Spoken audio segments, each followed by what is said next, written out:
بہت سارے دوست ہیں جو ہم ڈفرینٹ نظریات بھی رکھتے تھے، لیکن کچھ لوگوں کے ساتھ ایک الٹیمیٹلی ایک اٹیچمنٹ بھی ہوتی تھی، اور وہ مورل اٹیچمنٹ، ناٹ دیٹ کہ ہم نے فزیکلی کبھی ان سے انٹریکٹ کیا ہوگا. مولانا بخش چانڈیو صاحب یہاں پہ ہوتے تھے، اس سے پہلے اس سیشن میں ہمارے ساتھ نہیں ہیں، اسی طرح تاج صاحب کے ساتھ بھی. سو میری ان کے ساتھ 3 دفعہ انٹریکشن ہوئی، and I would like to share it تاکہ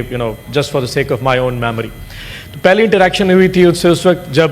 میں نے ایک پروڈکشن آرڈر کے سلسلے میں ایک موومنٹ کی تھی، یہاں پہ ایک ریزولوشن لایا تھا، تو میں اکراس دا آئل سب کے پاس جا رہا تھا، اینڈ آئی وینٹ ٹو ہم ایز ویل. تو میں جب ان کے پاس گیا تو انہوں نے آرام سے پہلے اس کو پڑھا اور پھر مجھے کہا بیٹھ جاؤ میرے ساتھ. آئی اسٹل ریمبر انہوں نے میری داڑھی کو ہاتھ لگایا، پھر میرے گھٹنے کو ہاتھ لگایا، انہوں نے کہا you are on the right side, کہ تمہارا جو ریزولوشن ہے یہ بالکل ٹھیک ہے اور میں اس کو ایتھیکلی سپورٹ کرتا ہوں، لیکن میں اس کے اوپر سگنیچر اس لیے نہیں کر سکوں گا کیونکہ شاید کسی ٹائم پہ اوپر میری پارٹی کی لائلٹی یہ ڈیمانڈ کرتی ہے کہ اس میں ایگزیکٹ الفاظ شاید ایکسپلین نہ کر سکوں تو وہ شاید نہ ہو، بٹ کچھ ایسے الفاظ تھے جو کہ نامناسب تھے. سو میری پارٹی لائلٹی میرے کریکٹر کے لیے بہت امپورٹنٹ ہے. یقین جانیے ان کا وہ جو جسچر تھا دیٹ واز سو مچ کہ سگنیچر نہ کرنے کے باوجود اس دن سے میں نے ان کو ایک بہت ہائیلی ریٹ کرنا شروع کر دیا.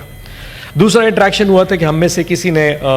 1973 آئین کے حوالے سے ایک پوائنٹ ریز کیا ہماری لیڈرشپ نے، جس was factually not right. And I remember کہ he just rose up, he just stood up on his seat, اور انہوں نے کہا جی مجھے بولنے کا موقع دیا جائے، پرابلی آپ کی لیڈرشپ تھی.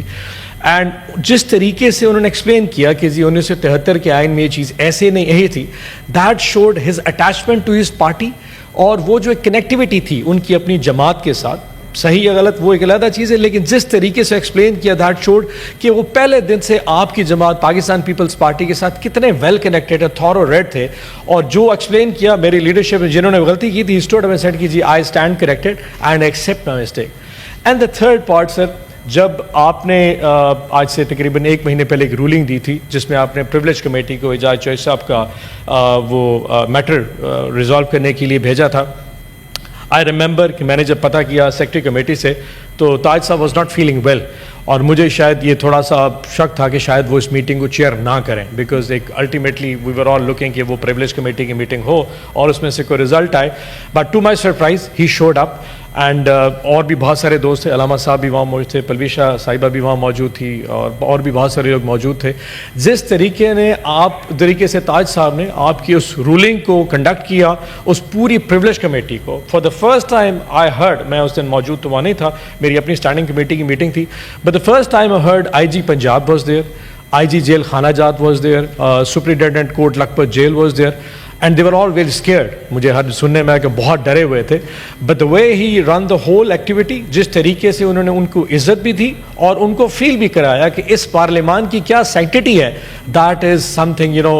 Very splendid sir. اور الٹیمیٹلی اس کے نتیجے میں ان تینوں اشخاص جو وہاں پہ تینوں آفیسرز آئے ہوئے تھے، انہوں نے لکھ کے دیا کہ جی اگلی میٹنگ میں جب بھی آپ کا یہ سیشن ہوگا اعجاز چوہدری صاحب ہمارے درمیان ہوں گے. اور انہوں نے بلکہ یہ بھی کہا کہ اگر پریولیج کمیٹی اعجاز چوہدری صاحب کو آپ کی رولنگ پہ ملنا چاہے تو ہم آپ کے پاس لے آتے، آپ ان سے خود انٹرویو کر لیجئے کہ ان کی صحت ٹھیک نہیں ہے، اس وجہ سے وہ نہیں ہے. آلدو آئی ڈس ایگری کہ ان کی اسٹیٹمنٹ غلط ہے، کیونکہ 6 مہینے سے تو اعجاز چوہدری صاحب یقیناً بیمار نہیں تھے، بٹ جس طریقے سے تاج صاحب نے اس کو کنڈکٹ کیا اور وہ اینڈ میں رولنگ آئے، آئی ایم شیور کہ اس کی جو منٹس آف دا میٹنگ واپس آ چکے ہوں گے، اور اگلی میٹنگ میں انشاءاللہ which was his last ruling، ان کی کمیٹی کی آخری رولنگ تھی، آئی ایم شیور کہ ہم سب کے لیے وہ ایک قابل عزت ہوگی. اگلے سیشن میں جب آپ ان کی رولنگ کے حوالے سے اپنا ڈیسیژن جاری کریں گے اور انشاءاللہ اعجاز چوہدری صاحب ہمارے درمیان ہوں گے، so that stands there in the history records as well. So آج میں اپنی طرف سے اپنی پوری جماعت کی طرف سے پاکستان پیپلز پارٹی کا اور ان کی پوری فیملی کو اپنی طرف سے اظہار افسوس کروں گا. اللہ ان کو جوار رحمت جمع دے اور آئی ایم شیور جنت کے اعلیٰ مقامات آ کرے. تھینک یو سو مچ. السلام علیکم.